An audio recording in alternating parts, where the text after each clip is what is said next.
George Galloway, and the mother of all talk shows. Welcome to the Open University of the Airwaves with George Galloway. And it's live on a shoestring from a hotel room in Kazan, Tatarstan of the Russian Federation. We are here for the BRICS, the greatest assembly of free people anywhere on the globe. We'll be talking to some of the key participants tonight and on Wednesday. But will Netanyahu rain on Putin's parade? Is he intending to start World War III with an attack on Iran's nuclear or its oil installations? If he does, then the mother of all retributions will come from the deserts of Iran, and then we are really into unprecedented territory. And Donald Trump, by a landslide, yes, you heard it, predicted here, he's even going to win New York. Put that in your pipe and smoke it. It's the mother of all talk shows with me, George Galloway. Stay tuned. Curious about our curriculum? Have something to say? Then call us now to join the debate on the mother of all talk shows. The only education you can get for free.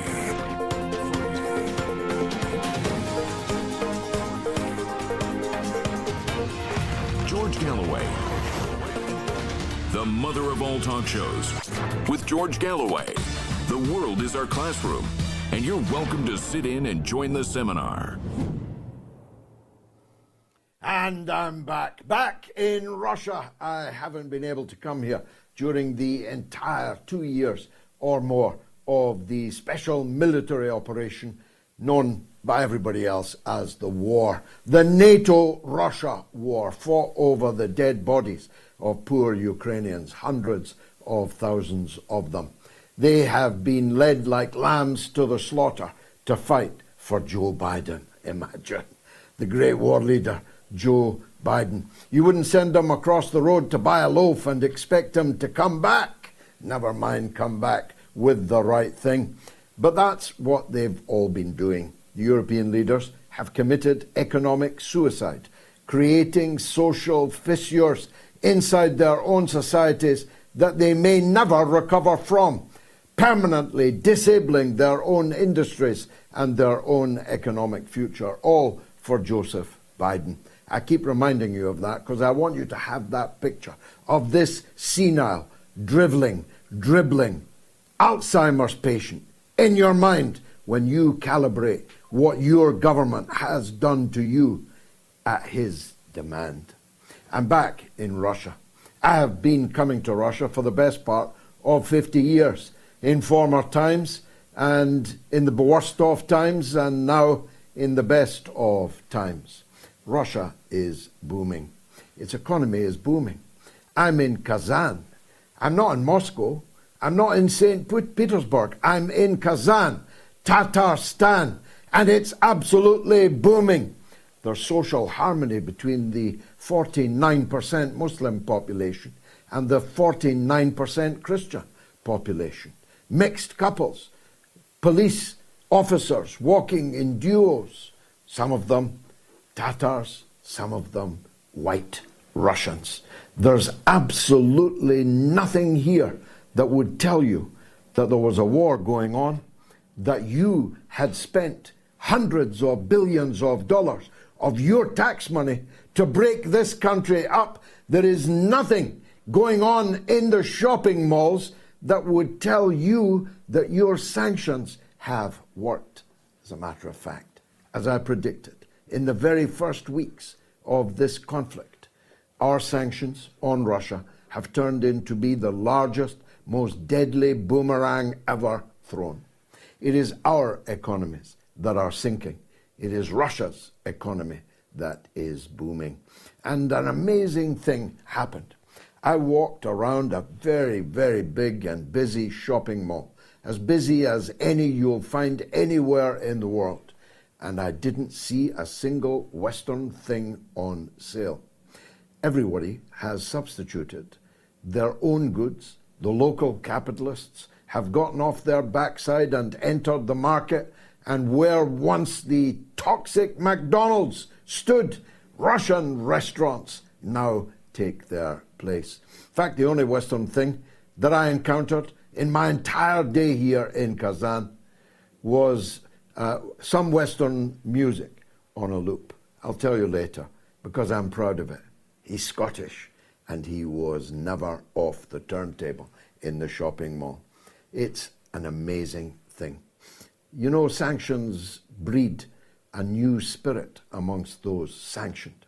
The United States is now sanctioning 30% of the entire world's population and threatening to sanction the next 20% of the world's population. But the empire strikes back, and the sanctioned and the damned and the marginalized and the pilloried and the blackguarded are all gathering here together in Kazan for the BRICS summit. I think it's going to be the most important BRICS summit ever. I think that the BRICS is the future of the world. I think the BRICS is the new United Nations. I think the BRICS is the new G7, new G20. The BRICS is where it's at. It started out Brazil, Russia, India, China, and South Africa, as the acronym suggests. But we've now got the United Arab Emirates here. Their plane just touched down at the airport in Moscow. They'll be here tomorrow, the head of state of the United Arab Emirates. The Crown Prince of Saudi Arabia will soon be here. Countries that you would never have imagined would now be in the Russia-China orbit are queuing up to join the BRICS. The sun is rising in the east. It's sinking in the west. I think you already knew that, but if you had taken a walk with me this afternoon in the streets of Kazan, you'd realize just how real and concrete it is. Chinese cars, Russian cars, no Western cars, no Italian tailoring, no fine English hats, no anything that came from Western suppliers, no brand names that you would recognize, no retail outlets whose names you've ever seen before. And the tills were going like Billy-O. The population were queuing to enter shops and to buy. In the run-up to our Christmas, a few more weeks until theirs, everything is going swimmingly here in Kazan. Vladimir Putin has picked Russia up off the floor where it was lying drunk, having its pocket picked, and he has made the Russians feel tall again. The Russians feel good about themselves again. And this is a key point for me, because I'm not actually interested in retail outlets or fashion. I'm not interested in the brand names that are on the hangers, on the shelves in these stores. I'm interested in the health, the strength of the community. I know that my own community is ailing. I know that the British people are depressed. I know that the British people are disunited. I know that the British people hate their government. I know that the British people are going into a long, cold winter, the old age pensioners getting ready to shiver their way, if they're lucky, through that winter. I know that the British government has just picked the pockets of the pensioners in Britain to pay Zelensky another $3.4 billion every year forever. I'm not making that last bit up. We've promised to pay it forever. For a third of that, you could have kept your cold weather allowance, Mr. and Mrs. Old Age Pensioner. For half of that, you could have given child benefit to the third and fourth children in every family in our country whose birth rate is falling, whose life expectancy is falling, whose tax base is shrinking, and when we really, really, really need new and more children. I know that my own society is sinking into not just a malaise, but an increasing depravity, an increasing degeneracy. I know the march of drugs. I know the march of vice. I can hear the tramp, tramp, tramp of the boots of avarice amongst the rich and the howls of anguish amongst the poor. I don't hear that here in Russia. I don't feel that here in Russia. I feel that we've got a united people that doesn't hate their government. Indeed, in the middle of a war, has swung increasingly powerfully behind their government. And I don't want to be a Russian. I don't want to live in Russia. I want to be British and live in a better Britain. And I'm always on the lookout for the secrets of success in other people's societies and measure it against the reality of failure in my own. And that's what I'll be doing at the BRICS this weekend. I'll be looking to see what it is that they are doing. Well, the first thing they're doing is getting out from under the sanctions trap. This is a gathering of people who are overwhelmingly under sanction or other forms of economic punishment by the United States, using the dollar as its whip, using the dollar as its baton. Well, the people gathering here intend to get out from under the dollar. They intend to bring about the end of dollar hegemony. And the dollar is just about the only kind of hegemony that the United States and its vassal states, as supine and serf-like as any of the satellites of the former Soviet Union, in fact more so. We are amongst those who have been persuaded that what's good for the United States is good for the rest of us. But number one, it isn't, and what is being done by Joe Biden isn't even good for the United States. Of course, it could all come crashing to a close. And indeed, this week, it might be that Netanyahu intends to rain on President Putin's parade. It is leaked in the United States that Israel is about to launch a blizzard of strategic ballistic missiles at either Iran's vital oil installations, causing a spike in oil prices and a closing of the Straits of Hormuz that will make it impossible for you to buy petrol at $100 a gallon, never mind $5. It is possible that Netanyahu's ballistic missile shower will even fall on Iran's nuclear installation, in which case Iran has promised that Israel's nuclear installation at Dimona in the Negev will be blown to smithereens, and a nuclear winter will ensue throughout the Levant. It might be that Israel intends to attack Iran's political and religious leadership, or it might be that Netanyahu intends to attack all three, or any permutation of those three. In any permutation of those three, Iran's response will be tenfold, maybe 100-fold, maybe 1,000-fold. Iran has hundreds of thousands of ballistic missiles, most of them capable of penetrating any Iron Dome, most of them capable of defeating the new American THAAD anti-ballistic missile system that has been, with accompanying American boots on the ground, hurriedly drafted to Israel. I saw some pictures today of an American military convoy on the streets of Tel Aviv. So the United States has joined whatever is going to happen next. It may be that Netanyahu will wait until the BRICS is properly here on Tuesday and open before he launches his missile barrage. It may be that Iran will wait until the BRICS has finished on Thursday before it responds. But the fact that I'm even asking these questions, when the answer to them might very well be the beginning of World War III, shows how perilous the situation we are in. And anyone who's seen recent pictures of Joe Biden knows very well that he's not calling the shots, knows very well that he's not controlling his own government, never mind the government of Benjamin Netanyahu. Someone, somewhere, has given the green light in Washington to whatever Netanyahu does next.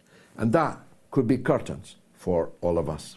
If we reach November 5 and we reach the American presidential election, then Donald Trump is now set to win a landslide victory.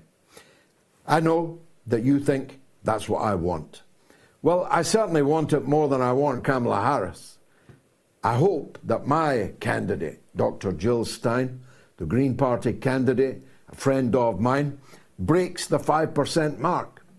I hope that she defeats Kamala Harris in the state of Michigan, an impossible idea just a few weeks ago, but now an idea that looks like its time has come. But whether Jill Stein breaks the 5% barrier, Donald Trump has definitely now won the election. He's won it because in the swing states, every single one of them is currently shaded red. Kamala Harris's campaign is running out of gas, even laughing gas. The joy has gone. Instead, the lines on her face are etched with the word failure written all over them. As a matter of fact, Obama had a conversation at Ethel Kennedy, the late Ethel Kennedy's funeral, just the other day, in which the two of them were overheard, in which Joe says, "I was stronger than her, you know."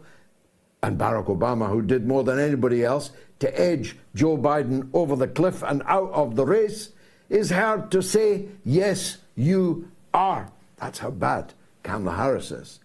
She's a worse candidate than Joe Biden, aged 99 and a quarter.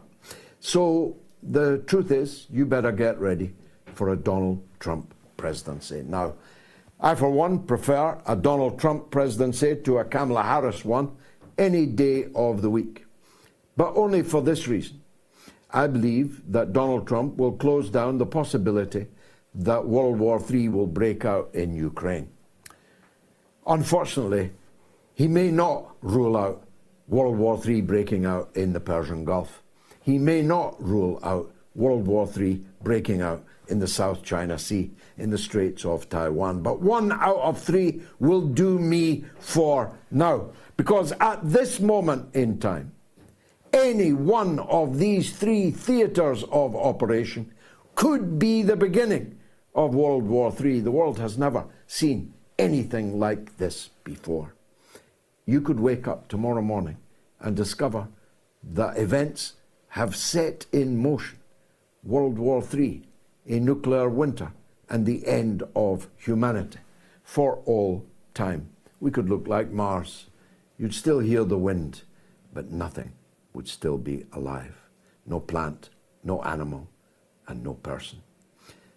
But if Donald Trump does win, he's undoubtedly going to make significant changes in the way the United States is governed. Because he's got 2 people at his right hand. I'm not going to talk about J.D. Vance.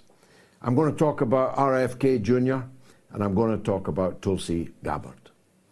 If he gives Gabbard and Kennedy the ability freely to do so, then the 3-letter agencies in the United States would be as well to pack their bags now.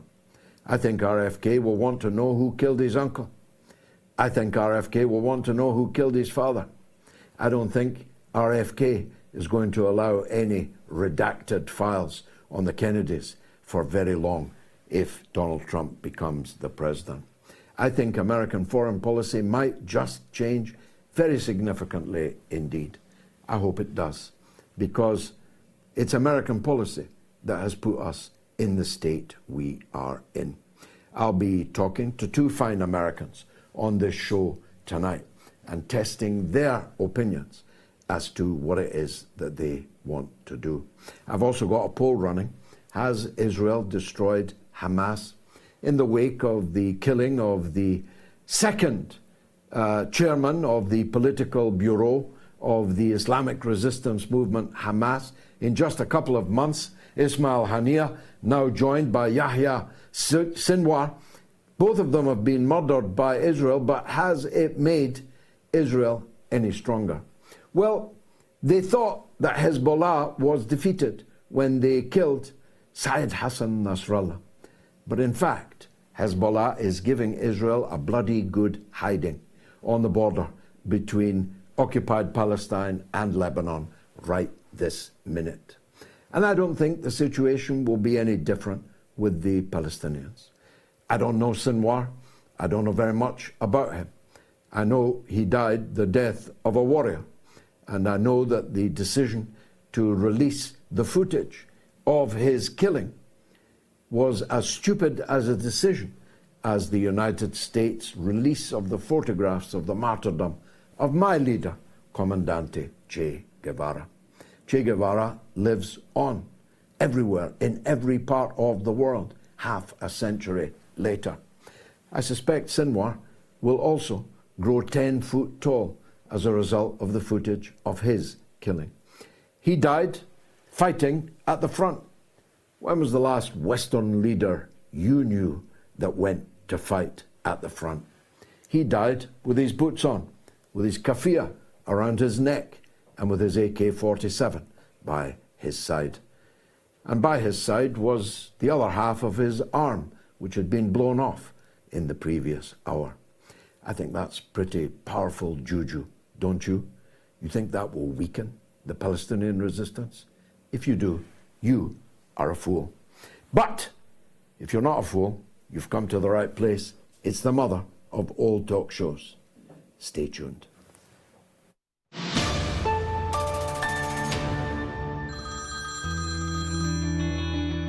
Go ahead, John. You recognize that, mass immigration is driven by wars, and that ultimately, people ought to be repatriated, and the conditions, and so on need to be laid to facilitate that. But I feel like it doesn't fully address, the concerns of people who are not happy with, like, the exponentially rising levels of immigration. They don't necessarily feel like they have a duty to go about understanding it and wrapping their head around all the complexities of international politics. They just know that they want their country to be, to culturally sort of resemble what their country nominally is. And I suppose it puts you to some extent in an inconvenient spot, given, where you found the most political strength and the demographics and so on. But I don't know. Any spot? No, John. It doesn't put me in any spot at all. And even if it did, you think I would change my answer because it put me in a spot? I say things because I believe that they are right. The issue of immigration and the issue of refugees are not the same thing. And neither of them is the same thing as color, or race, or ethnicity. These are all different things. I was born and grew up before there was mass immigration, and Britain was lousy. It was lousy. All these culture wars have always raged. You just know about them more now. Now, I'm against mass immigration. Nothing to do with color or race, ethnicity or culture. It's about economics. The only people who are in favor of mass immigration are lunatic liberals, anarchists, and rich monopoly capitalists. That's obvious, isn't it? So I'm against mass immigration because in a capitalist society, that can only worsen the terms and conditions of my members, of the working class that I try to represent and champion.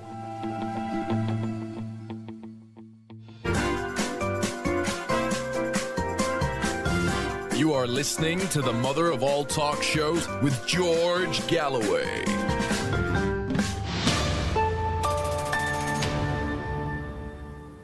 We are live from Russia. Yes, you heard it correctly. We are live with the mother of all talk shows from Kazan, Tatarstan, in the Russian Federation, where the world's leaders, the leaders of half of the world's population, are gathering here for the BRICS Summit 2024.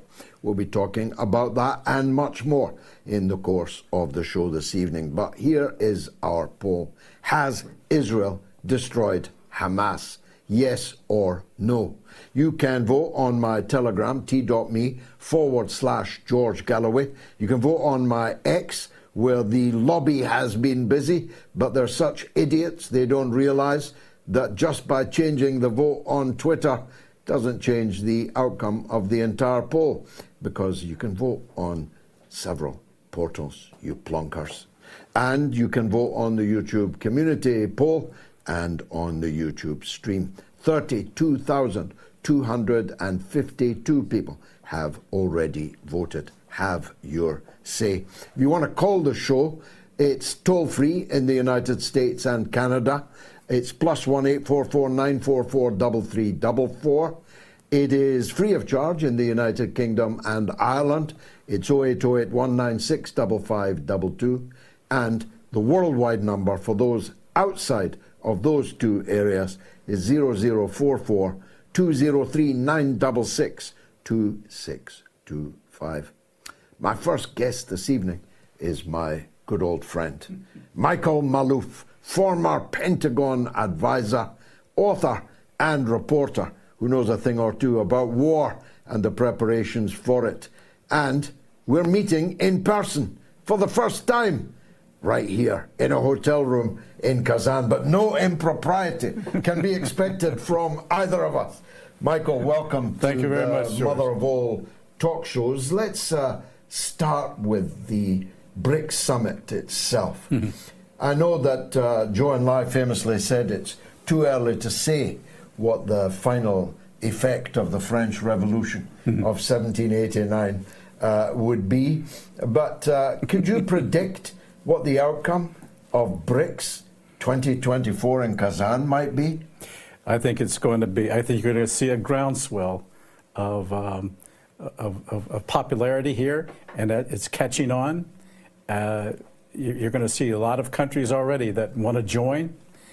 A number of them have expressed that interest, and Vladimir Putin, the president of the Russian Federation, has stated very clearly that's what he wants, and it's not to be against the West and be against something. It's to enhance and try to promote togetherness, cooperation, coordination with countries that want to recognize their values and want to get out from under the odious sanctions of the West and their financial system that has really encumbered them.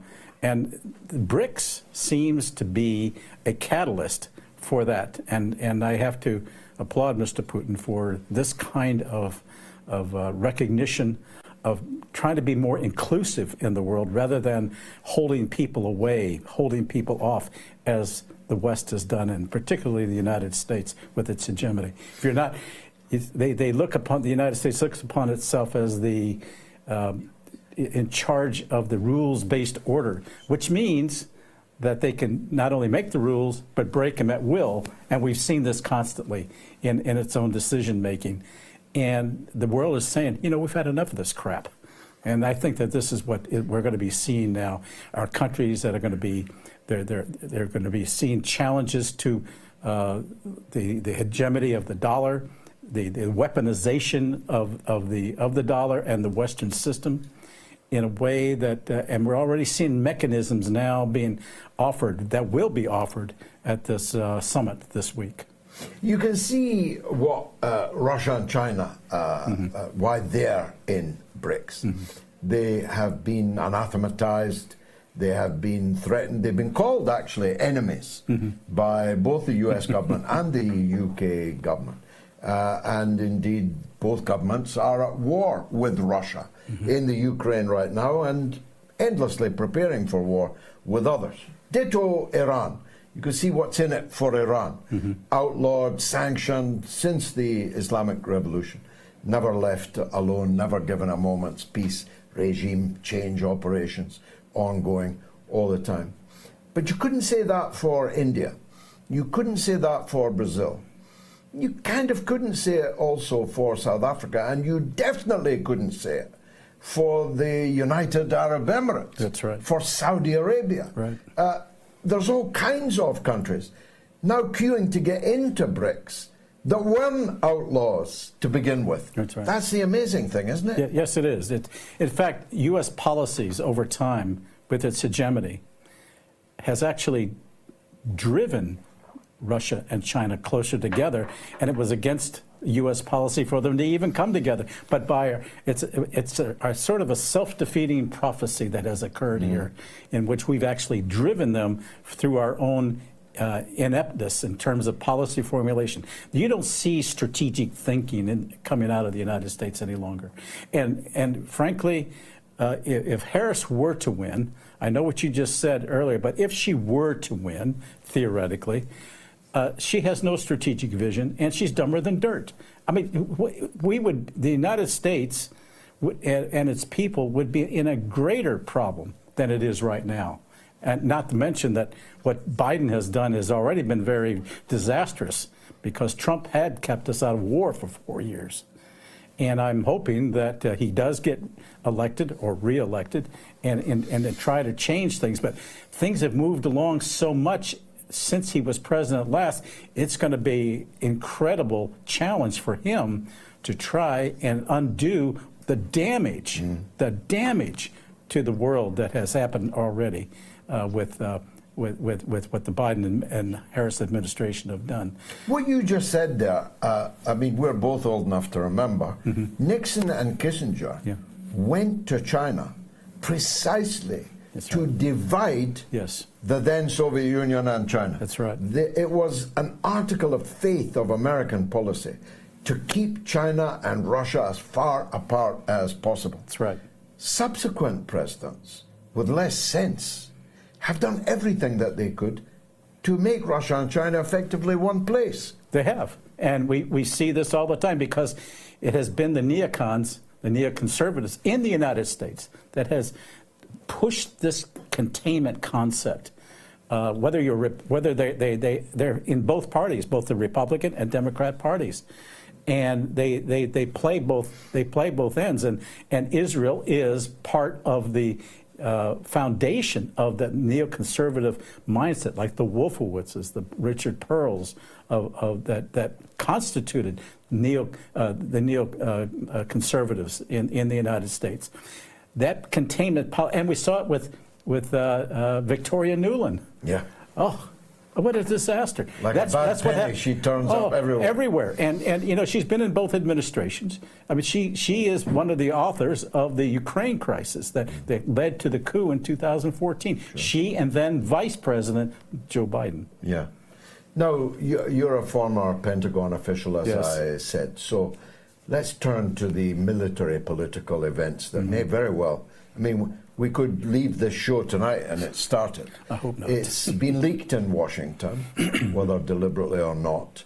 The list of targets, the list of possible strikes by Israel. Though I'd like your view in passing, whether these Arab countries that have said they will not allow Israel or America to attack Iran across their airspace, across their territory, if they mean that or if they don't mean it, and what it would mean if they did mean it. But if Iran is attacked by Netanyahu in any of the ways listed in the leaks from Washington, we're really in the mother of all wars, aren't we? I think we would be, and this is the design of Netanyahu. It has been a design. I know when I was at the Pentagon in 2003, during that period of the invasion of Iraq, back in 2003, it was all because we were looking at the Middle East through the prism of Israel. At that time, all the countries that you mentioned, from Syria to Iran, Saudi Arabia at the time, Libya at the time, were all regarded as enemies of Israel. And who was running the Defense Department? The Wolfowitzes, the Pearls, the Doug Feiths. They were all neoconservatives, Jewish backers of Israel. That was their primary goal, was to protect Israel.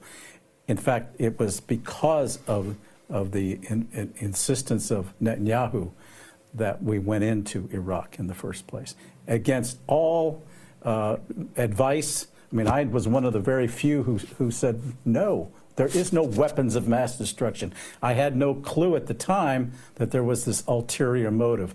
In fact, it was told to me very directly by David Wormser, a neoconservative, very closely associated with the Wolfowitz and Doug Feith.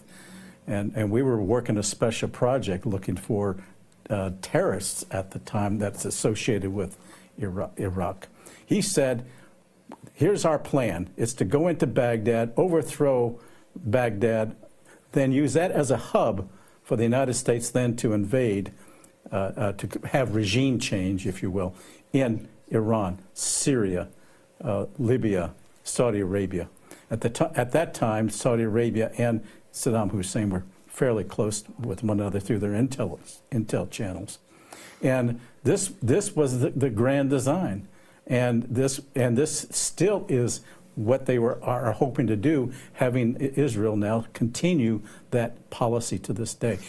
You got to hand it to them. They are consistent no matter how things turn out for them.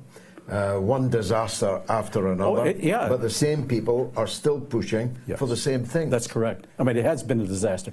How do you change that policy? Back in 2018, I was in Iran, and I was asked by then the foreign minister, who was killed along with President Raisi. He says, "Why do you Americans always look at the Middle East through the prism of Israel? Why don't you work with us? We'd be happy to have relations with you, but everything is done predicated upon what Israel says." And I thought about that, and I thought, wow, that is right. That is what's been happening. And then I thought back to what happened back in 2003, and it was true. But you're never going to get them to go on record and admit that. But this is what the angle has been. And now today, the Israeli lobby that has merged in effect with our defense lobby has such a lock on the Congress that there's no changing that policy. The American people may not want it, but what the elites at the top want is something entirely different than what the Will President Trump change it? I have a theory. I'd love to hear it. As much as he appeared to be very pro-Israel earlier, there's a number of factors that may go into if he is reelected. Number one, he wants to get off the fiat and switch back to the gold standard. Oh, really? Of the dollar. That's number one. That's old thinking, but... Yeah, I know, but... Classic. But that's one of the reasons for BRICS coming into, to get off the dollar, but to have tangibles to back up that dollar. But I have a theory. That theory is that he's only got one term. He's going to look for a golden parachute from when he resigns. He's going to want to care about what happens to Trump International and his kids. And real estate is his business. And that's where the growth and money is with Saudi Arabia. But what does Saudi Arabia insist on? Two-state solution, which is, and when you looked at what happened in the Abraham Accords, that the consideration of the Palestinians and the two-state solution wasn't even there. Wasn't even there. However, and that may be, the Abraham Accords may have been one of the many things that led to the Palestinians finally to rise up on October 7th. On that, Michael, I mean, I'm not a Hamas supporter. I'm an Arafat man. But you got to say the dancing in the streets over the killing of Sinwar and the way in which he died is surely misconceived. The idea that this defeats Hamas rather than boosts Hamas, I mean, any schoolboy would know that, wouldn't they? I don't know about any schoolboy, but I can tell you the reality is it has not defeated Hamas. The Israelis thought the same thing, and the general perception was out there that it would also happen with Hezbollah. No. the way they train, the way that these people who are in office now, they're always training their successor. And that's what you're seeing today. It's coming to fruition. It will not happen. It certainly hasn't happened with Hezbollah, because they've been able to react very strongly, amazingly, and very rapidly after They're doing better than they did in 2006. Oh yeah, far. They gave Israel a good hiding in 2006. Oh yeah, the advancement by Israel into the southern Lebanon today is virtually nil. They're about 2 kilometers max. That's it. And they don't hold one village. That's right. And they're losing such significant numbers of people. That's right. Dead and wounded. That's right. Well, the Israelis, as I recall, back in 2006, advanced fairly rapidly, but then had to leave. Yes. But the reality is they haven't even touched that, reached that point as of today.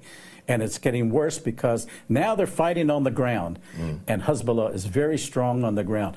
They don't have air defense, certainly. They can't knock out the F-16s that buzz over Beirut and take pictures, do sonic booms, and bomb everybody. But on the ground, it's another story, and you got Israeli reservists who are reservists. They're not trained combat soldiers as such. And many of them are TikTok soldiers that would rather be on the beach than fighting in South Lebanon. Yeah, but these guys, the Hezbollah fighters, are seasoned. They fought in Syria, and they occupy the south. That is their home. They've cattycombed the place. And if the Israelis think that they were going to go in there and wipe them out, it's crazy, and they're getting slaughtered because of it. So finally, I'm going to put you on the spot. Okay. Is Trump going to do it? Is Trump going to win? My prediction is he wins a landslide in the Electoral College. He might even win the popular vote, but he wins a landslide in the Electoral College. Where do you stand? He'll have to win the Electoral College. And I think he may do better than we anticipated, because Harris's popularity is waning. But I will say this, just because he wins doesn't lessen the danger of Netanyahu attacking even after the election. Let's say Trump wins. Between the election and inauguration, in my personal view, it's going to be the most dangerous period of all. Well, there was us thinking we just had to get through the next 4 weeks. You think the next 4 months is going to be there? Yeah, it could be even more dangerous. He could linger it out. The fact that there was this leak may delay things a bit. They may have to change strategy. But I think it could be after the election. Elections, what? It's only 3 weeks. Yeah, or less. Yeah. Yeah, less than 3 weeks. Yeah. After that, I think things can happen. She's looking increasingly like a dead duck, I must say. Oh, yeah. I mean, she's run out of gas, if you'll forgive us. CNN, MSNBC, all of these commentators on there are saying she's not doing very well, is she? No, she's not. And Trump's got his mojo back. Michael Maloof, I'll see you at the conference of the BRICS in Kazan, in Russia, because that's where this show is coming from this evening. Let me take a quick break. Then it's your calls all the way to the hour. Stay tuned.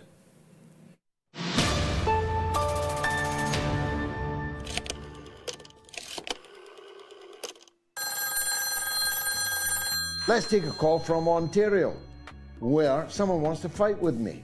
Oh dear, that sounds fearsome. Gerasimo, what have you got to say for yourself? Hi, George. The name means the old wise one, and I'm a little bit older than you. I just want to comment on the fact that you tend to exaggerate numbers.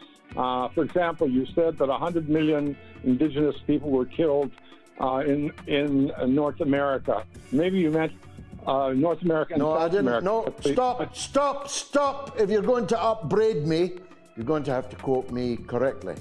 I said from Canada to Chile. That's not North America. Go on.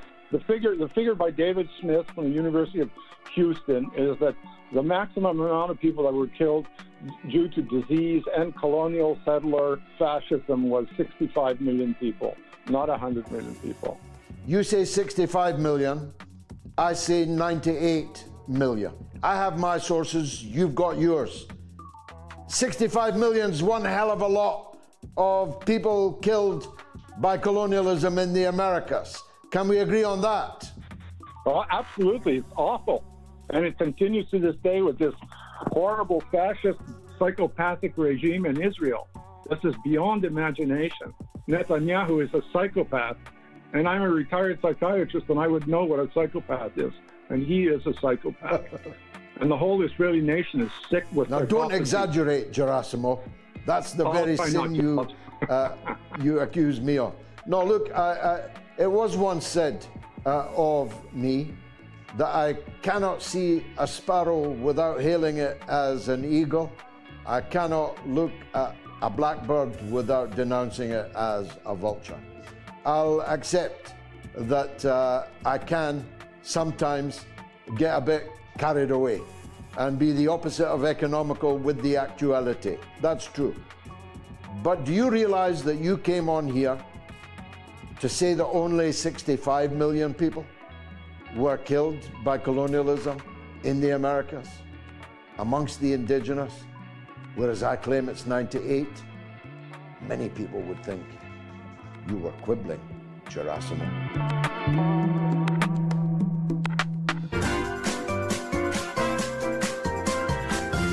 You are listening to the mother of all talk shows with George Galloway.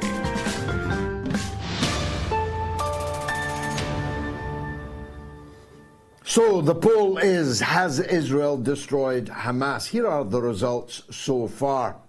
On Telegram, 3% say yes, 97% say no.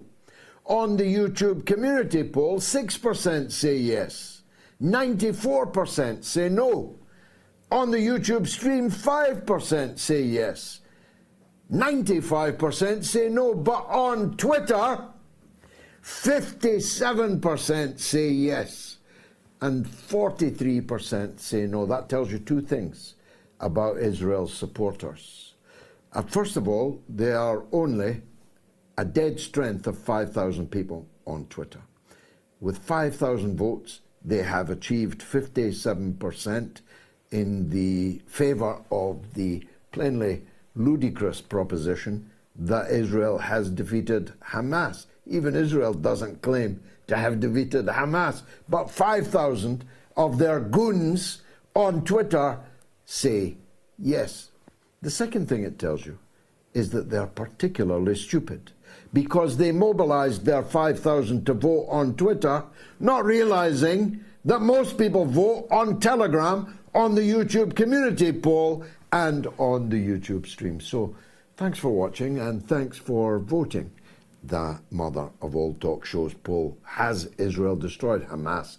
Yes or no? 32,252 people have voted so far. The numbers again: it's toll-free in the US and Canada, +1 844 944 3344. Free of charge in the UK and Ireland, 08081 965522. And the number for the rest of the world, 0044 203 966 2625. So let's go to the switchboard. And I'm taking your calls on the BRICS. I'm taking your calls on the situation in the Middle East. I'm taking your calls on the presidential election, which is very, very close, but not too close to call. It's my point of view. I've lost contact with London now, so I haven't got any calls on my board yet, and no one's talking in my ear. But it's not too close to call. Every red blotch on the map is filling from sea to shining sea. Olivier in France is the first caller. Olivier, welcome. Hello, George. I'm calling from France, close to Switzerland, and I follow you for a while now, and I appreciate always your analysis. Thank you. And here I'm curious about Russia, and I do believe you know the situation much better there. Do you think that Russians or other people who live there, who have a critical opinion of Putin and the Russian government, and make them public, not in a violent or hostile way, like many people in Western countries think and do of their own country and governments, are tolerated and not persecuted in Russia? Does a kind of freedom of speech exist in Russia? I'm certain that they are, I'm certain that they are tolerated. I don't suppose the government likes them any more than any government likes its critics. But the extent of media plurality here in Russia is greater than the media plurality in Britain. I don't know what it's like in Switzerland, but there are no television stations, no newspapers, no platforms in Britain that are opposed to the British government and its fundamental policies. They may not like this Prime Minister or that one. They may prefer this cheek rather than that cheek of the same backside, but the key policies of the governments in Britain, the last one and this one, identical as they are supported by the entire media. That's not the case in Russia. It is, of course, the overwhelming reality that people in the West just have to get used to, that Putin is very, very popular. He's very, very popular in Russia. Now, Olivia, you may not like that. I might not like that. Anyone may not like that, but that doesn't change the reality. Putin has the support of at least 3/4 of the voters in Russia. And don't forget that the voters in Russia are not the English-speaking middle class that you might meet in a St. Petersburg hotel lounge. They're not the educated Muscovite who may well be a critic. Russia is the biggest country in the world. Russia has 13 time zones. Russia has people stretching all the way to Vladivostok. The Russian mass is patriotic, thank God for that, or I'd be speaking to you tonight in German. The Russian mass is religious. The Russian mass is conservative with a small c, conservative in its attitude to religion, to family, to morality. The Russian mass loves Putin. 75% or more support Putin. And that is not the product of repression or people being harassed because they don't like President Putin. Here's the long and the short of it, Oliver. Russia was lying drunk on the floor, having its pocket picked by Western corporations and Western governments in the drunken, senile rule of Boris Yeltsin. Putin has picked Russia up, stood it up straight, made it feel proud of itself, faced its adversaries, and restored Russian prestige. Like it or not, that's what's happened. And that's why the great majority of Russians support their president. Now, the main problem for Russia will be all things must pass. Like me, President Putin is a septuagenarian. He's got to be replaced at some point. The next best man in Russia, Mr. Lavrov, is older than him. So who's going to be the next president of Russia would keep me awake at night if I was Putin, if I was in the Kremlin. But that's for tomorrow. That's for another day. Today, on this day, Vladimir Putin is riding high, and he doesn't need any repression in order to do so. Thanks for the call, though. Now, Simon, our professor, is in Florida and wants to talk about the BRICS. Even though I'm here, he'll know more about it than me. Be sure about that. Simon, welcome. Greetings to you, Mr. Galloway, and to your worldwide audience. A pleasure to be with you once again. Very quickly, some other key things that are going on. Today, we have the Moldovan presidential elections and also their referendum as to whether or not they're going to change their constitution to direct the country to completing its association with the European Union.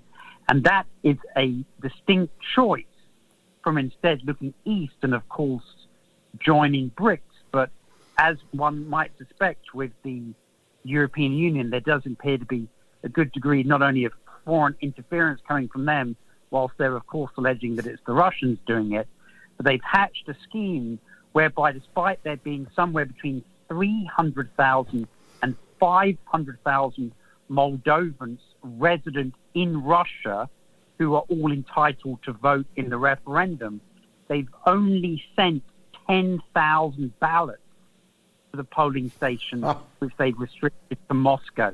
So a complete stitch up, because obviously if you're living in Russia, chances are you might be fairly pro-Russian and therefore might think it's a good idea to join BRICS rather than joining the European Union, give up all your freedom and independence completely.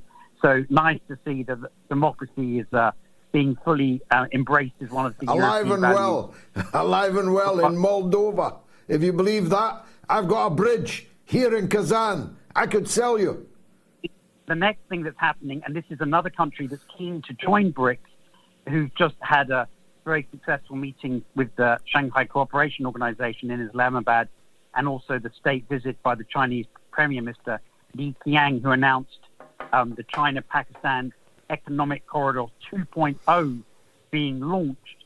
The Pakistan Prime Minister, I believe, has been invited to BRICS, and they will be applying to join as a full member.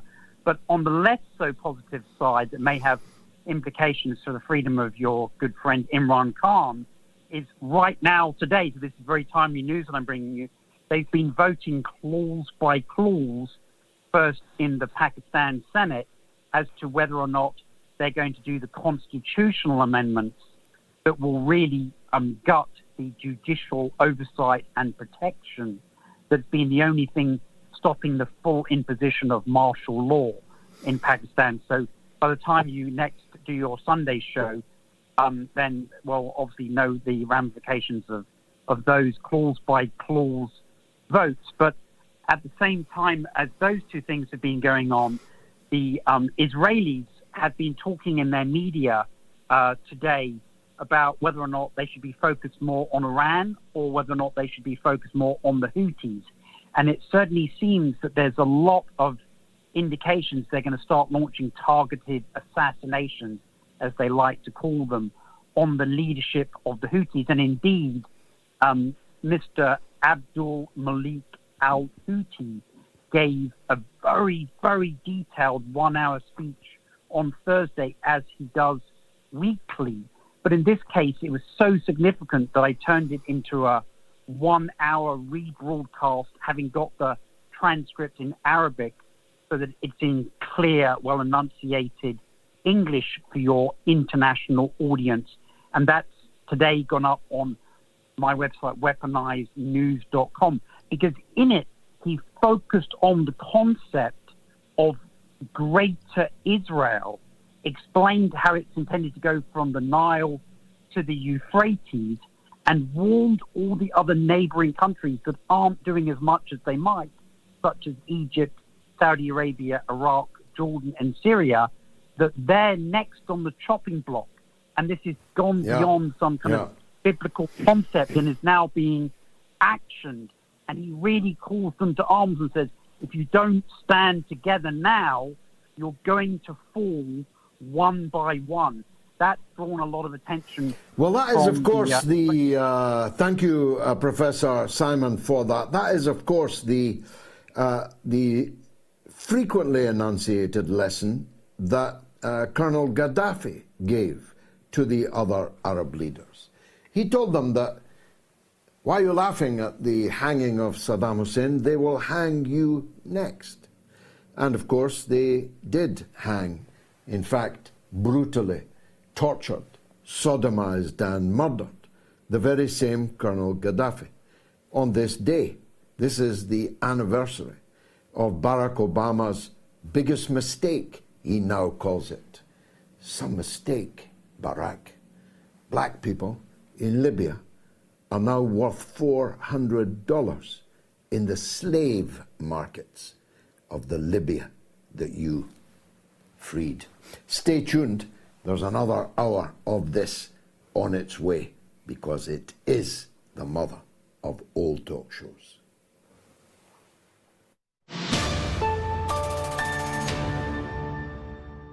A new dawn has broken, has it not?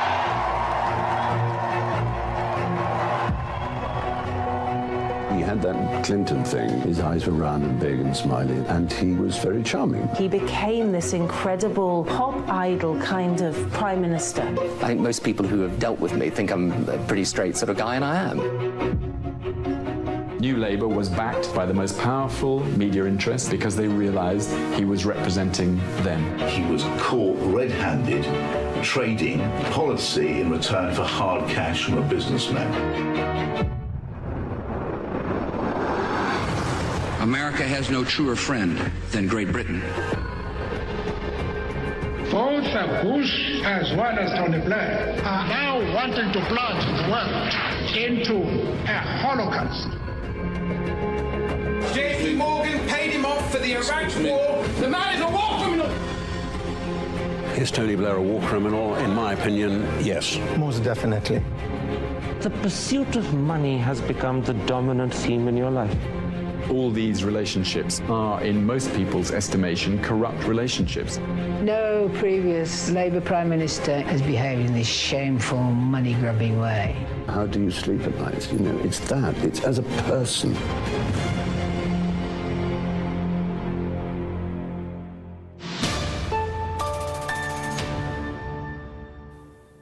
Now, you get that film and my film, Killing Kelly, gratis if you support us on Patreon. It's the fastest way to support this show on patreon.com/George Galloway. For less than the price of a cup of tea in an insalubrious cafe where you live, you can keep twice a week the mother of all talk shows on the road. I hope you think I'm worth it. Don't leave it to someone else. Make your pledge after this show on patreon.com/George Galloway. Comments. Paul Metz Cohen says, will the BRICS conference be reported on by the Western media? I'm absolutely sure that the vast majority of British journalists don't even know that the BRICS summit is happening this week. And most of them don't even know what the BRICS is. But one day it's going to hit them in the economic face. Oliver Law, 02, says, I wouldn't be surprised if the USA, NATO, planned something nefarious to disrupt the BRICS summit. And Rachel Thompson says, someone threw a brick through the US's window, BRIC. Get it?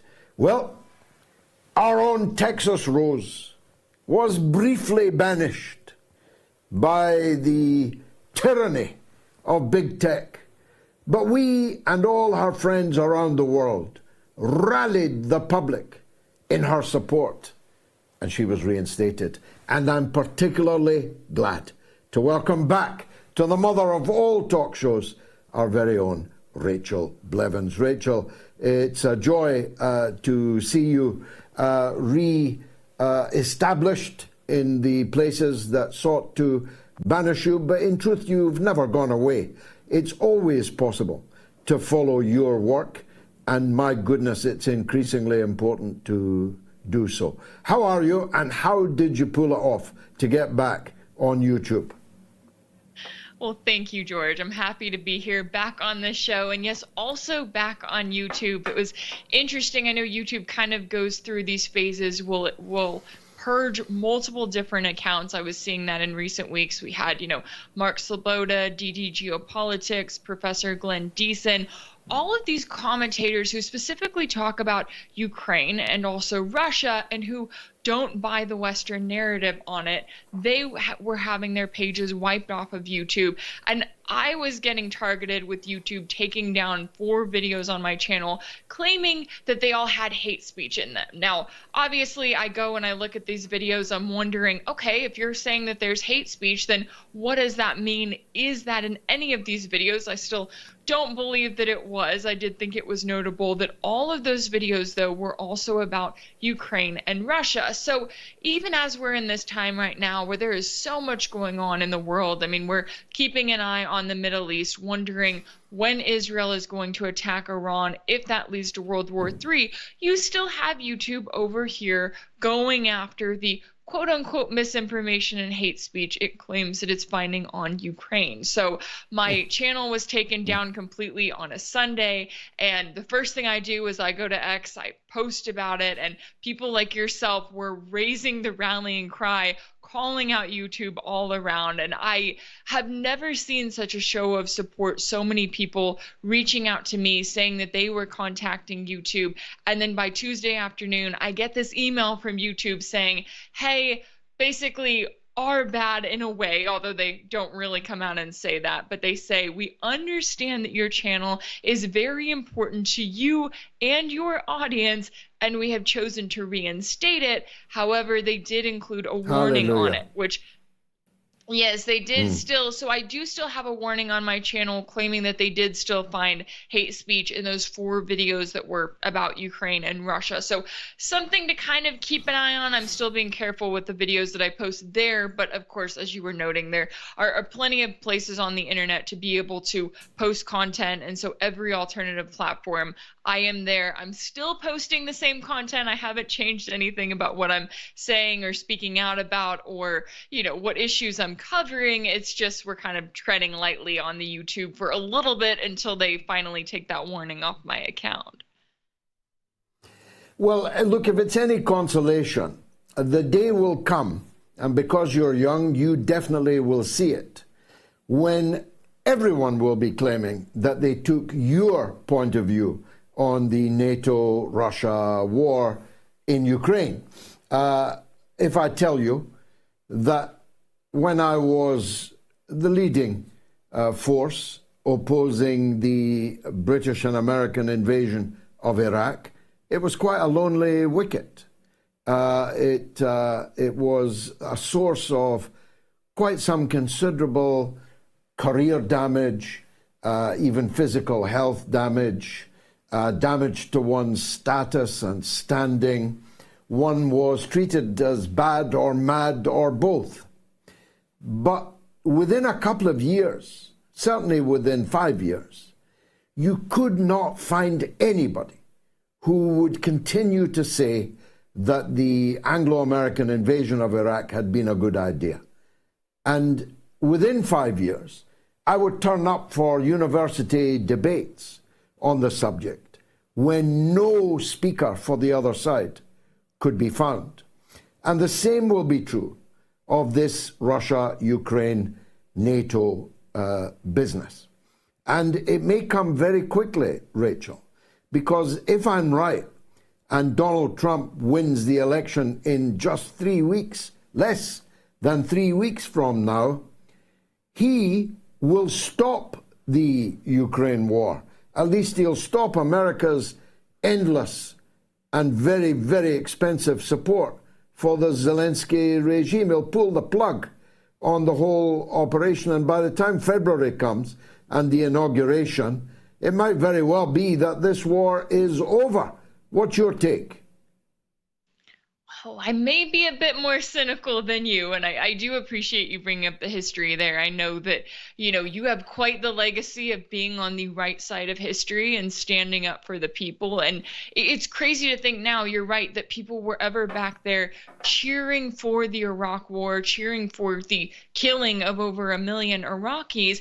And yet those people, when you look at all of the war criminals from the US to the UK, they're not behind bars, right? They haven't faced any sort of meaningful accountability. They're still walking free. You've got, you know, George W. Bush, who is now some sort of reformed artist, and he's celebrated by the media. And it's incredibly concerning to me to look at the way that those war criminals are treated, because it shows that for today's versions, right, for Joe Biden and Antony Blinken and Lloyd Austin, that they're looking back and they're going, well, there was never any accountability for them, so why should should I have to worry about there being any accountability for me? Now, when it comes to Trump, now I'm with you. I do think that despite these polls saying that things are neck and neck between him and Harris, I think he has a significant edge, and that we are going to see that come Election Day. As long as everything is free and fair here in this country, I think that you're going to see a significant push for Trump in the votes. Now, my biggest concern about him is the fact that in the same way before his first campaign, there were so many things he actually campaigned on, but then when he gets into office, he surrounded himself with these same swamp creatures that he said that he was going to get rid of. So I do think he's learned some things. I do think that he has some significant people around him, specifically on the issue of Ukraine. You know, you have his running mate, J.D. Vance, even his son, Donald Trump Jr., who have been very outspoken about Ukraine, about Zelensky, and the fact that he is a little dictator who's stealing plenty of U.S. money. And so I think there is some hope there, but my biggest concern is going to be how he decides to handle things if he gets back into office for that second term. And you also have the question of how Russia is going to handle things, because as we know, Vladimir Putin has been very clear with his list of demands, saying this is what is required for us to even hold peace talks. Now, he could make some changes on that, right? If there is a Trump that comes into office that is willing to work with him, there could be some possible back and forth there. But I think my biggest concern is that Russia, well, not necessarily concern, I should say, but the biggest thing to note is that Russia has learned from recent years how the West operates. They've learned from the Minsk agreements, from the Istanbul talks of last year, that the West may say that they want peace. They may say, okay, we're going to sort out things for now, but then they use that time to continue to arm the crazy extremist neo-Nazis in Ukraine. And so Russia's looking at this going, hey, we may get 4 years of Trump, but the concern for them, I'm going to think, would be whether we come to an agreement now, whether Trump is able to continue on everything that he says he wants to do regarding Ukraine. So definitely a lot of moving parts there, but I will say I would be encouraged if Trump does stick to what he's campaigning on when it comes to support for Kiev. Well, I think he may not stick to what he's doing on everything else, but I'm sure that he will stick to it on Ukraine for a number of reasons. Perhaps the overarching one being he knows that the Democrats are up to their neck in corruption in Ukraine, and he can take out a number of very big Democratic names out of politics forever, whose family members are sucking at the teat of a Ukrainian exchequer itself bloated by the taxpayers' dollars of the United States, Britain, the European Union, and so on. I think he knows that there are very dark secrets for the Democrats in Kiev, Hunter Biden only being a lightweight amongst them. So I think that a new President Trump with a second term will definitely pull the plug on Zelensky. I think he despises Zelensky. I think he thinks that Zelensky has done everything he could to try and damage him. One of Zelensky's supporters may well have been trying to assassinate him on the golf course in Florida. I think if there's one issue that Trump will be faithful on, it is Ukraine. But what about the others? Rachel, I'm sorry to put it this way, but we might not see out the end of the week before Netanyahu unleashes what will become the mother of all wars right across the whole region, from the Levant to the Persian Gulf, and maybe even to the Atlantic. The whole balloon might go up.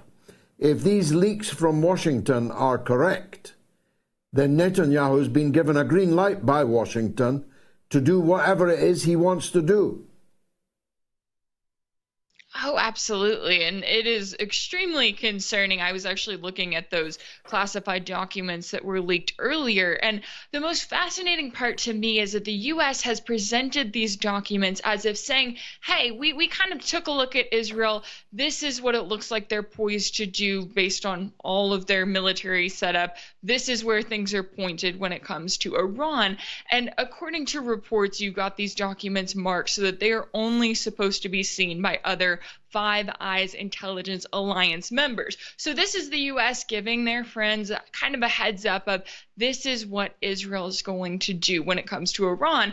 And then the biggest part, I would say, from these documents is the acknowledgement that Israel has nuclear weapons. Now, we all know that, right? It's something that we can talk about and it not be referred to as some kind of conspiracy theory. But here in the United States, the U.S. is actively violating its own law by continuing to give Israel billions upon billions of dollars of military aid every single year, knowing that Israel is not party to any nuclear treaties. They don't have any inspections of their sites and of the weapons that they have in their power, and also knowing the fact that when Israel began its genocidal war targeting the Palestinians last year, you had Israeli officials who were openly talking about wanting to use nuclear weapons on Gaza. That's not something that was just kind of whispered about. That was something that was actually suggested as a strategy. And this entire time, the U.S. has refused to do anything. They've continued to play dumb.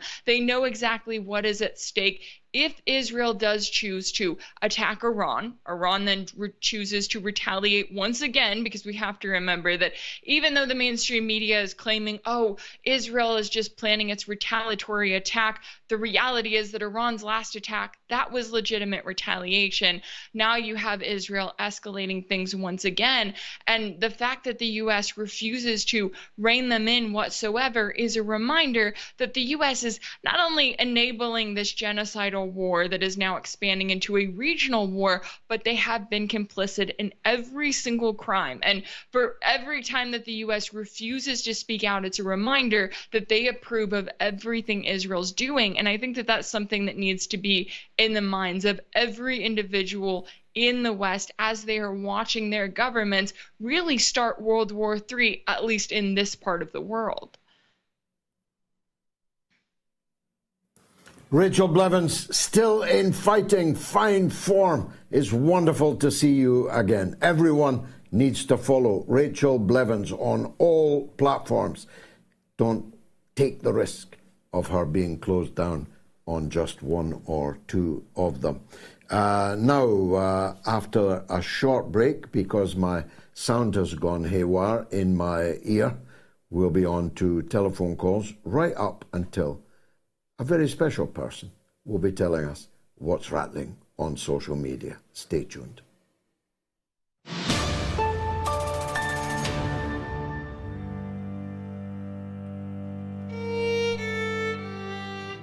Even though it has moved its mass murder campaign from Gaza, although there's still mass murdering in Gaza, of course, no day off for the poor refugees in the concentration camp of Gaza, but they have moved their killing fields to Lebanon.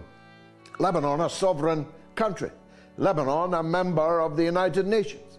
Lebanon, a country to which every other country in the world has diplomatic relations, has ambassadors in place, is being remorselessly bombed with hundreds and hundreds of air attacks, killing hundreds and hundreds of people every day, most of them women and children.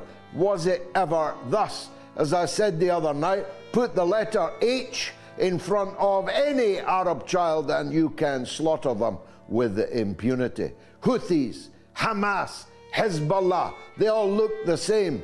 They all are deserving of death, violent, sudden death, delivered from American airplanes, using American missiles and bombs, with British airplanes supplying the targeting information and the offending American and British reconnaissance flights flying out of somebody else's country, namely Cyprus, and the British sovereign base there.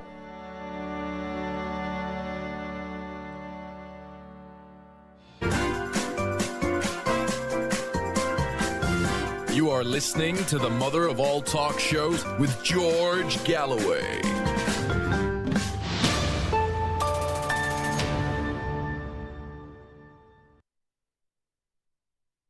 Another excellent week for the Mother of All Talk Shows podcast. We are number 1 in Pakistan this week, number 5 in Jordan, and even charting in Israel. Can you believe it? You can get the podcast from tomorrow morning by scanning the, yes, there it is there. Scan that little jumble in the corner. What do you call them again? QR codes. Let's go to Terence in Corby, always worth hearing. On you go, Tel.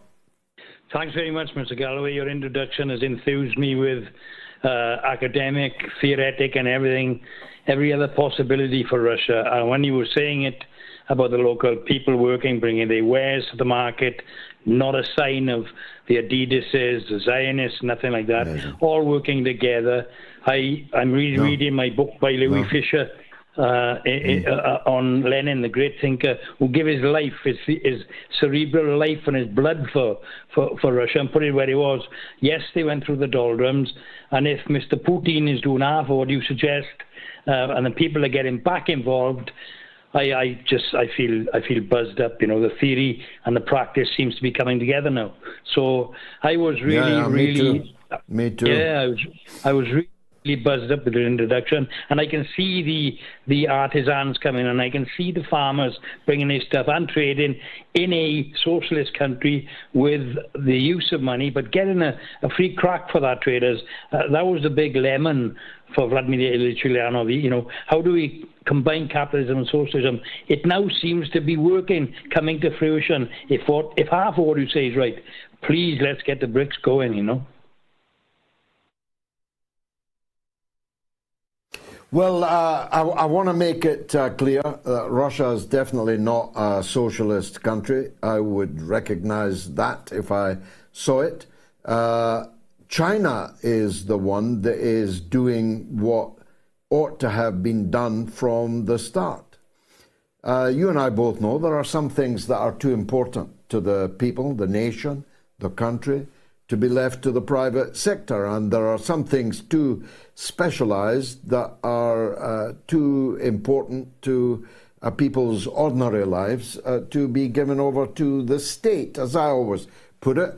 Have you ever seen anyone happy with a haircut from a state barber, or a suit tailored by a state tailor, or a great meal being served in a state canteen? There are all kinds of things that are better left to the private sector, but there are all kinds of things that are too important to be left to the private sector. And that synthesis of public and private, that mixed economy, that common sense socialism is what we in the Workers' Party of Britain fight for our own country. Every country has the right, of course, to its own path, and Russia has the right to its. I'm only interested in Russia nowadays in as much as Russia is playing the leading role in stopping the spread of American hegemony, stopping the unipolar tyranny of United States rule. Of course, because I love Russia, I particularly want Russia to do well. I want Russians to do well. But what kind of government they have is a matter only for them. Not my business, not your business, not Kamala Harris's business, Keir Starmer's business. Their form of government, their government is entirely a matter for them. I pray that Putin has long life, because the change that he has made in Russia's position in the world, its attitude to the world, has been really of fundamental significance. Imagine, if you will, if Putin had never come along, if Putin had never decided to go into politics, if Putin and Lavrov were never a thing. Imagine the kind of world that we would now live in today. But in terms of the political system, Russia is a capitalist country. It is a overwhelmingly Christian country, albeit with a very substantial minorities, Muslim minorities. And all the signs that I can see are that the vast majority of Russians, Muslim and Christian, if Tatarstan is anything to go by, are living in the kind of harmony that we can only dream of in our country, Terence, and in the United States itself. No, I support China's approach to the economy, where billionaires are allowed, but they have to understand that they are subordinate to the state. They can make their billions, although quite a large number of China's billionaires have ended up behind bars, or worse, in front of a firing squad, because they have imagined that they were bigger than the state, that they could corrupt the state, that they could act in ways contrary to the interests of the state. That's what China is doing, and that's the political system I support. Thanks, Terence. George Henry Moore says, YouTube is a three-letter agency. They should rename themselves ADL Tube. And Federico Mazandarani says, you're absolutely right, George. The media in Britain is more sycophantic towards Israel and Ukraine than the media anywhere else in the world, even Israel. As for Ukraine, what a sad little Nazi state. And Paul Bedson says, evening, George, liking the blackboard background on the University of the Airwaves from Kazan. Thank you. That's what it looks like. It's actually the wallpaper of my own hotel room, which is bijou, but nice. Now, Ken is in California, wants to talk about the BRICS and the Federal Reserve. On you go, Ken. Hey, I wanted to applaud the guest you had on who was discussing America possibly going back to the gold standard. If you look at how much our debt is, it's in the, I think, hundreds of trillions of dollars now. And with my educational background, I know about something called LIBOR, which is the London Interbank Offering Rate. So that's the VIC, if you will, using a gambling term, that the banks use to lend money to each other. And Andrew Jackson basically has many quotes discussing he fought a campaign that started something called the bank war in the U.S. He was so against it because he didn't want the United States to be subordinate to London through our banking system, through our Federal Reserve. And I would argue that our Federal Reserve now has gotten so out of hand that something needs to change.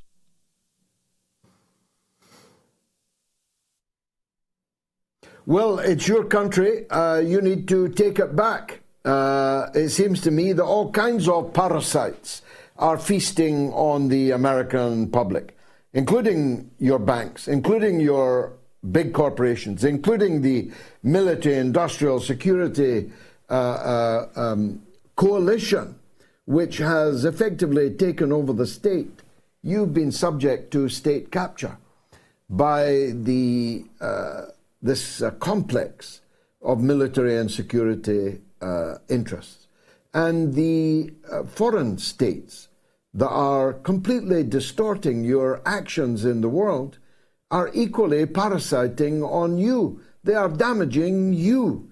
They're not just killing Palestinians by the thousands, by the tens of thousands. They're not just threatening to kill Iranians, potentially by the hundreds of thousands. They're not just threatening to kill Chinese. They're endangering the safety and security and stability and prosperity of your own people. And you need to get with the program. If Donald Trump's going to be the president, you've got to make sure that he doesn't become the swamp creature against whom he has been running and who've been trying to destroy him over these last years. Thanks, Ken, in California. From California to Watford. Why wouldn't we? Where Zayed is on the line, and he wants to talk about rather a few things. Zayed, go ahead, my friend. Good evening, comrades George and Privet Tavarish, as they say in Russia. Yes, I'm calling about the Iran. Yeah, they used to say. They don't use it much now. I bet they don't.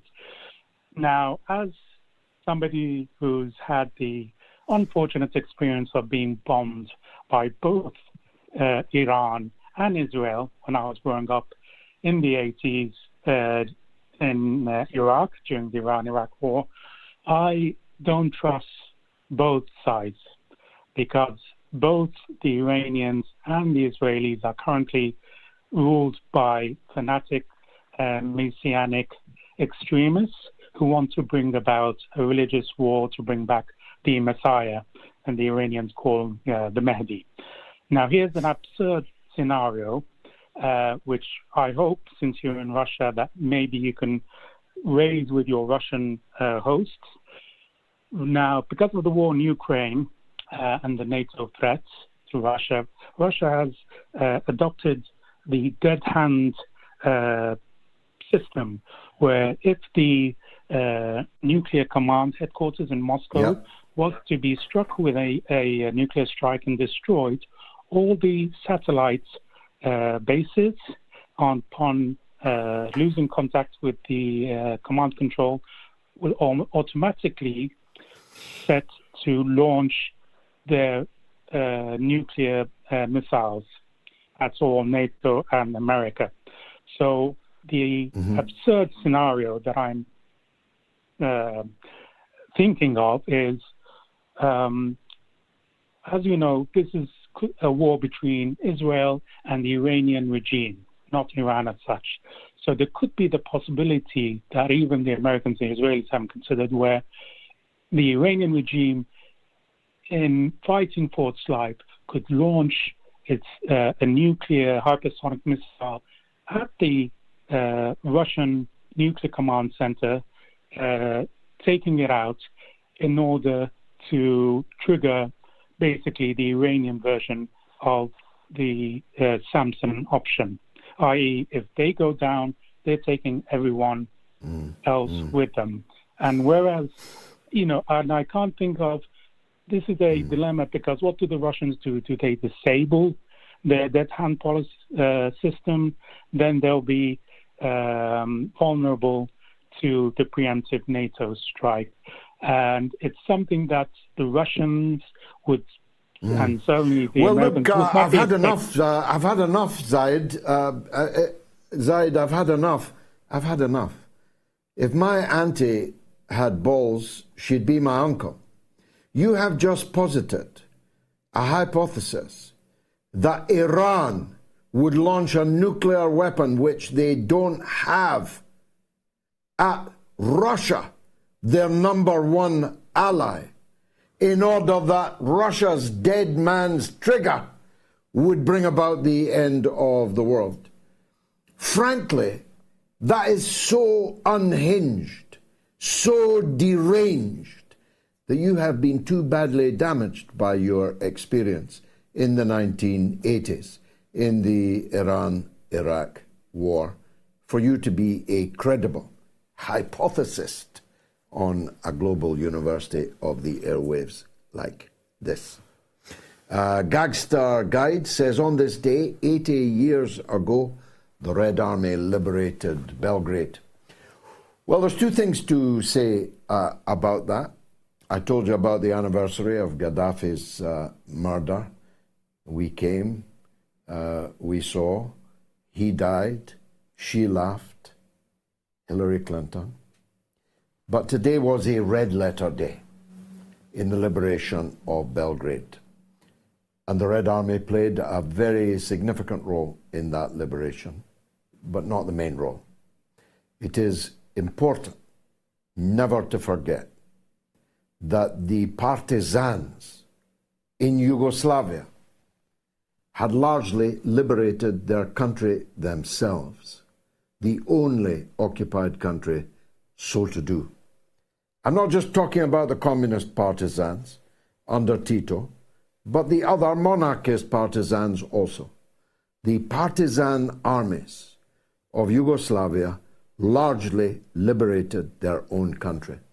It's true that on this day, 80 years ago, the Red Army entered Belgrade and completed the liberation of the country from the beasts of Nazism, and that should never be forgotten. And I've just come from Serbia. I've just come from the slopes of Red Star Belgrade, where pro-Russian feeling is really a premium. The Serbian and Russian people are one people.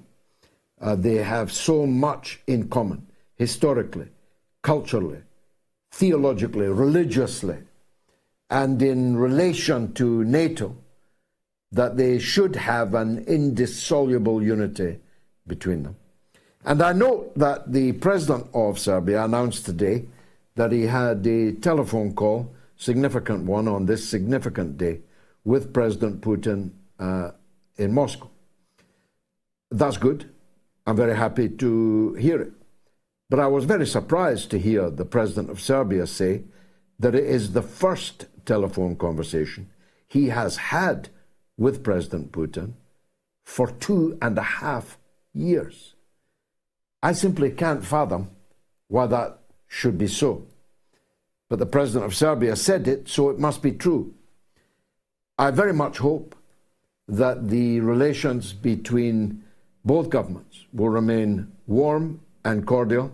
I very much hope that Serbia will join the BRICS process. Serbia has far more to gain by joining the BRICS than it ever would by turning instead to a failing European Union, which would cause the Serbian people to have to live in ways which are entirely foreign and alien to them. First of all, they'd have to give away their own land of Kosovo to the usurpers. Secondly, they'd have to ban smoking everywhere. Thirdly, they'd have to fully embrace the LGBTQ plus agenda. They'd have to paint their zebra crossings in rainbow colors. They'd have to accept the hegemony of European capital in their economy. They'd have to accept the euro with all the convergence terms that requires. They'd have to agree to a government level of deficit of 3% or less. The Serbian economy could not survive such a cold bath of absorption into the euro and the European Union. So I hope that this telephone call, the first in 2.5 years, will be the first of many telephone calls between the two leaders over the next 2.5 years. Gisela says, I remember when I was young, people laughed at the idea of a greater Israel, but now see it as central to Zionist ideology. Netanyahu will go to war for it. Gisela, I was one of those. I used to pour cold water every time someone came on the show talking about greater Israel. I used to say they can't keep control of Tul Karam. How are they going to conquer Baghdad? But Smotrich, the finance minister in the Israeli government right now, said last week Istanbul will be the capital of the Jewish state. Now that's greater Israel with chocolate on top. How extraordinary a statement is that? Ange says, Dr. Jill Stein is a breath of fresh air in a stinking, rotten cesspit of a predominantly Zionist-bought electoral campaign to install inhumane pro-Israel protectors, aiders and abettors in the White House. And Kamar Hussein says, if anyone can endorse my Gaza Palestine appeal boxing campaign, it's no one other than George Galloway to help me go viral across all social media platforms. I'm fighting for Gaza, inshallah, to raise money. Well, if you let me have further details, I see what I can do to help you. And on line 2 right now is Kamar in Didcot. Kamar, tell me about this Gaza-Palestine boxing campaign. Well, first of all, Assalamu alaikum, George. You know, you're a big fan. I'm a big fan. Well, I'm a big fan of yours, and I just want to say the honour and privilege to be on your show. I watch you religiously every week, you and Scott Ritter, to receive the truth, the whole truth, but nothing but the truth that the Western media outlets are censoring from us. You know, I listen to you that much that my wife has become jealous of me listening to you more than her. But George, I can't that can happen. Anymore, George. That can happen. I've had a few people tell me that. Yeah. George, I can't take it anymore. Every day I wake up and I'll turn on my phone on my social media platform, and all I see is women and children being blown up. You know, I'm a 35-year-old man with three beautiful children. You know, I'm just a nobody. And for the past few months, I've just been racking my brains of how I can help. You know, I've just been sitting there in paralysis, watching the horror, this genocide taking place every single day. Then it dawned on me, George, that there is something that we as a public can do, and that is raise money for our charities. You know, inshallah, it's eventually a ceasefire will take place. Inshallah, I will hope that to be soon, but eventually it will happen, and it's incumbent upon all of the public to raise money so that when a ceasefire does happen, our charity organisations are fully supplied and well stocked from the generous donations that we give to them. So this is why on November the 16th, I'm taking part in my second white-collar boxing fight. It's the ultra-white-collar boxing fight. I'm raising money for Action for Humanity, and they are already on the ground. They're one of the few charities that are already on the ground in Gaza.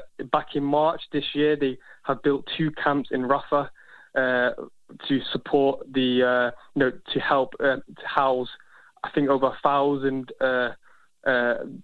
dispossessed and disenfranchised Gazans. You know, they're doing great work on the ground, and this is why this charity is close to my heart. And, you know, I'll be listening to you every week. I believe that you dabbled in the bit of boxing in your heyday. And I choose you, Joe, to be my promoter. Yeah, I was a southpaw, very difficult to handle. Yeah, well, I can't promise that because I'm going to be doing a lot of travelling, but I'll certainly promote you. But I can't be the promoter of the bout.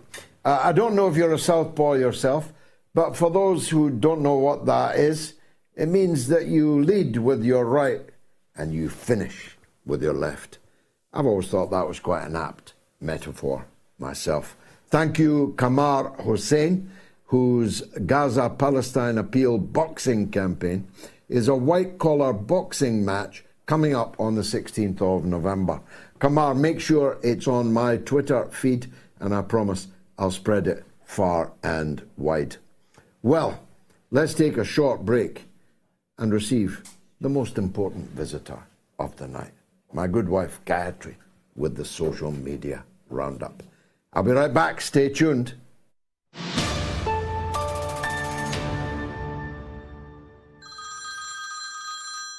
Hello, George. I heard Neil Kinnock commenting on you losing your seat, okay?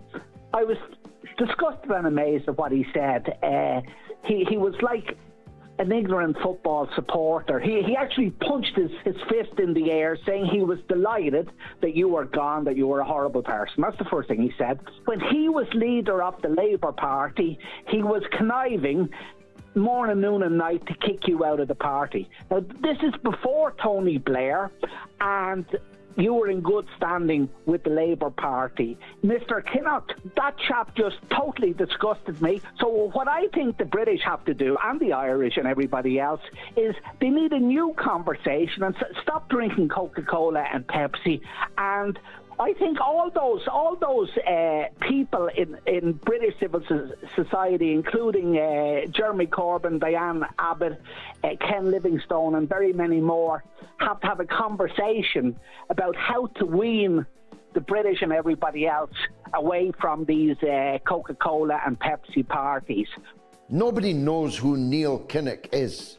Those who know who he is know he's the man from the Welsh Valleys that betrayed the miners. Frankly, the hatred of Neil Kinnock I wear not even as a badge of honour, a little tiny pin maybe, because pretty soon no one will have heard of him at all. But the wider subject that you raise is the important one.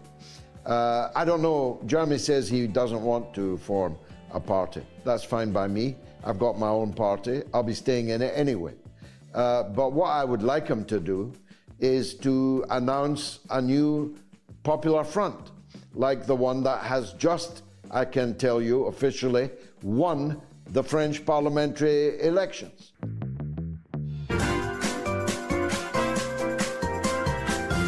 You are listening to the mother of all talk shows with George Galloway.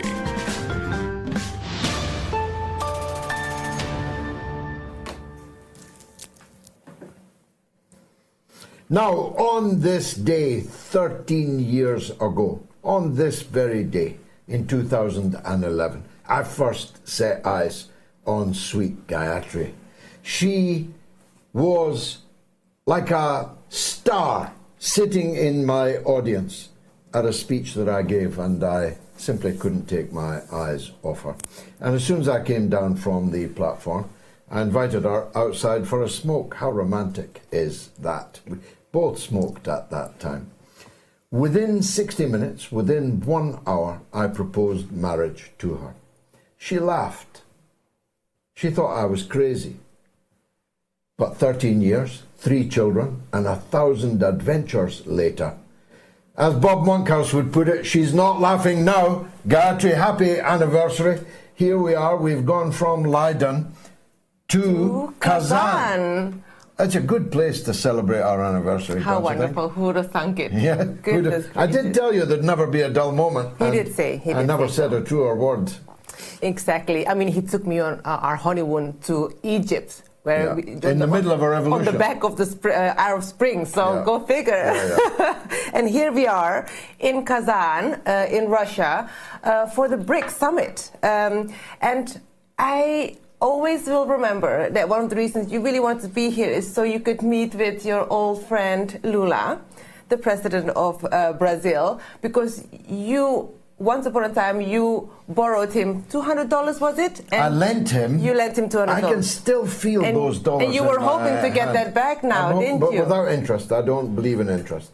So, Lula, if you're watching and you're here, all I need is the 200 back. Okay. Never mind the interest, never mind the 200, because unfortunately Lula has cancelled his trip coming to Kazan for medical reasons. Oh, I'm sorry. So it's the BRICS. Get well soon, big man. No, it's the BRICS.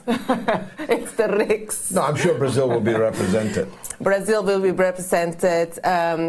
And all the other leaders will come here. Lots of officials from the delegation has already arrived in Moscow rather than here, because they've started the BRICS summit, the business forum in Moscow, including President Sheikh Mohammed bin Zayed from UAE. Yeah, well, the head of state of the UAE is in Moscow and headed for the BRICS. Who could have figured that? Well, exactly 1 year. About a year ago, or was it less? We were in the UAE. We were in Abu Dhabi when President Putin arrived. With quite an the red, reception. white, and blue. I mean, they practically painted the sky in the Russian colors. Literally, we saw it. An amazing welcome. It was wonderful. So now we are here for the BRICS. It's quite a big event, which we noticed upon arrival. Everything is covered and decorated in BRICS flags and memorabilia, including security. It's very well covered, so we're well and safe here. So it's a beautiful city. It's so clean. Yeah.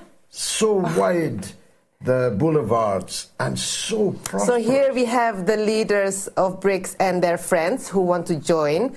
BRICS now covers 43% of the world's population. Imagine. Wow. And but when all those candidates are in, it'll be more than half the world will be in BRICS. Well, yes, and it will have outpaced G7. So it's, I mean, G7. I know, right? Why are we, the 7 dwarfs. Why are we even mentioning them? Today in Moscow, they also tested their BRICS currency. So that is going ahead, as I mentioned in a previous MOATS. We must get some. Yeah, let's do that. Let's buy some BRICS currency. Let's do that. Like, it might end up like Bitcoin. Like a Bitcoin. Who knows? Yeah, well, BRICS is very big on it. Russia is very big on it. So, Dr. Ray Higginson says, first Russia had Dostoevsky, then Tolstoy, and then Pasternak. And now they have you, Mr. Galloway. Well done on another great show. Your journalism is very much appreciated. We're in Pushkin Street. Yes, we are in Pushkin Street. You mustn't forget Pushkin. Yeah. And we are currently ensconced in Pushkin Street. And the cultural depth of Russia is something incomparable. The ordinary man in the street is enamored of the great Russian writers, the great Russian ballet, the great Russian philharmonic orchestras. This is a country of real substance, and yet it is subject to, well, basically the contempt of Western media and Western political leaders. They don't know what they're missing. They don't know what they're missing. They really don't know what they're missing. Russia is a wonderful place. The Russian people are wonderful people. They are stoic. They are steadfast. Otherwise, I'd be speaking to you in German, as I said earlier. They are good friends, bad enemies, but very good friends to have. You don't know what you're missing. Trust me on that. Trust us on that. Has Israel destroyed Hamas? We're asking on the poll. The Global Comrades of the Great George Galloway Society says no. Israel seems to be doing a good job of destroying themselves. No matter what the legacy media tries to tell the people, they are only succeeding in ostracizing themselves. The worst place for Jewish people to live right now is Israel. Yeah, it's a fact. The Jewish Voice for Peace, the fact that Naomi Wimborne Idrissi was expelled from the Labour Party, and the censorship we have is obvious to all. The persecution of RichardMedhurst, the electronic intifada. Julian Assange was the most savage attack on press freedom way back in 2010. Still going on, by the way. Yeah, Asa Winstanley, the deputy editor of Electronic Intifada, was raided by 10 police officers who didn't arrest him, didn't charge him, but took away all his phones and computers under Section 1 and Section 2 of the Terrorism Act. This is a guy who writes tweets, who writes articles. This kind of abuse of the word terrorism is unconscionable. And RichardMedhurst just had his investigation, and therefore bail, extended by 3 months. That means for another 3 months, he has to be super careful what he says, what he writes, in case they then charge him. This is tyranny.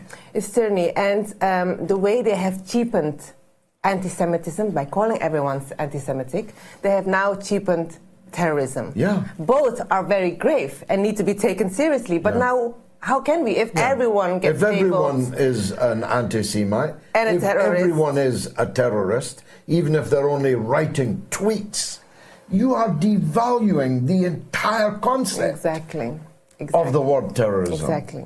It's horrendous. But as our commentator mentioned Julian Assange, I wanted to mention that his father, John Shipton, has arrived in Russia too. Julian's father's here, Yeah, he's a friend of ours, yes, and he's coming to us here. To the Kazan, to the BRICS. We'll look forward to meeting him again. Yeah, and he expresses gratitude to President Putin because Russia was one of the first Putin to stand up was the first world leader to raise the Julian Assange and defend Julian Assange all the way to the end. So, in response to the poll, Roland says, no, they have strengthened. Israel has strengthened Hamas. I understood that Hamas was actually supported in the 1990s by the Israeli government in order to counter the rise in support for the PLO, which at the time was growing, into a significant strength that unified the Palestinian people. They can't stand people unifying, can they? No. And resist, can they? No, and this was a tactic devised by the British. We did it in Egypt. In order to undermine President Nasser, our hero, they invented the Muslim Brotherhood. and funded them and facilitated them so as they could make Nasser weaker. And Nasser's message of Arab unity from Marrakesh to Bahrain, unsuccessful. And they did the same in Palestine. But little did they know that this Hamas that they helped to get on its feet would turn out to be the most formidable enemy they could ever dream of facing.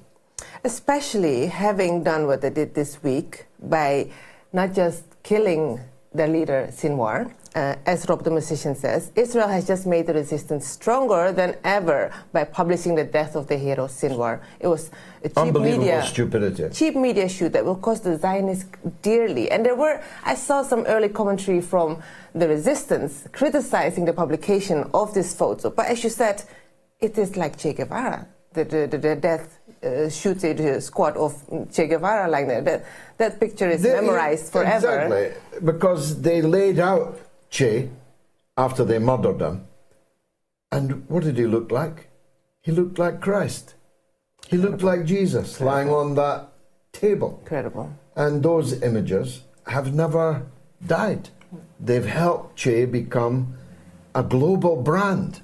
Wherever there is resistance, wherever there's the cry for freedom, for liberty against tyranny, Che Guevara's face is there. And they helped it along. Whoever in the Israeli ranks thought it was a good idea to show a video of a man with his arm blown off, still fighting, on the front line at the age of 62. Whoever thought that was a bad look for Hamas, it really needs their head examined. Yeah, especially as we know that none of the Western leaders are fighting on the front and have never. If you ask all the previous presidents, they've all dodged the ball, have they? Yeah, not been a Western leader fighting at the front since medieval times. But the leader of the Palestinian resistance died with his boots on, his kafia on, in the wreckage, still fighting. No one can ever take that away. I was just about to say that. Peg Ujen is a retired American in Estonia. That's how global we are. She says I'm sorry, I'm jumping to the elections now. She says an alternate election scenario is it's too close to call. All manner of uproar erupts in the streets and other places, and it goes to the Supreme Court. Therefore, Trump still wins. Just a reminder to those counting the days that we may not know the outcome on November 5th. Yeah, I know all these possibilities exist, but I'm sticking to my guns here. Trump's victory in the Electoral College is going to be so overwhelming. I expect Kamala Harris to concede well before midnight. What about all those labor MPs traveling across the pond to help her? Surely that must help her. For Kamala Harris, we'll need to leave it there. Gayatri, happy anniversary to you. I'm taking you out for super duper Russian chips after the show tonight. Sylvia in California will be our last caller. Sylvia, welcome. What's on your mind? Hello, George. Good to see you. I have two. And you, my dear, welcome.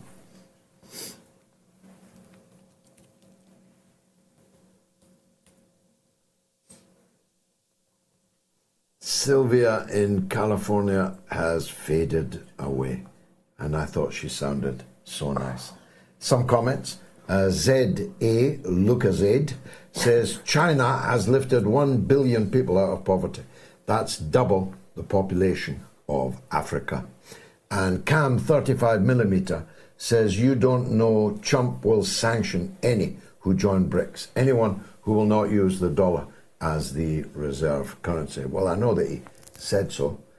I don't think he's stupid enough to try and do so. Ram Hasib says, Mr. Galloway, so informative as always. Hope you and your good wife don't get arrested when you return. Arrested?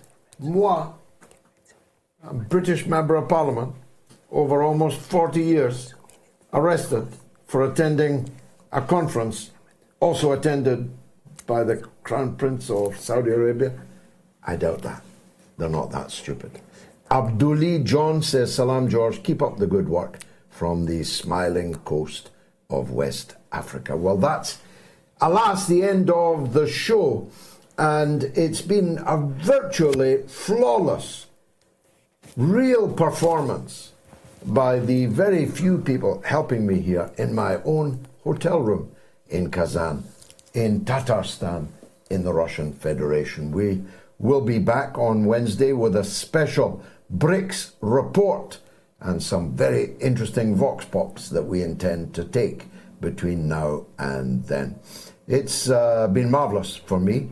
I hope it was for you, and if it was, do come back for the mother of all talk shows on Wednesday night. Gayatri and I, for our anniversary dinner, are going to have some Russian chips. How romantic is that?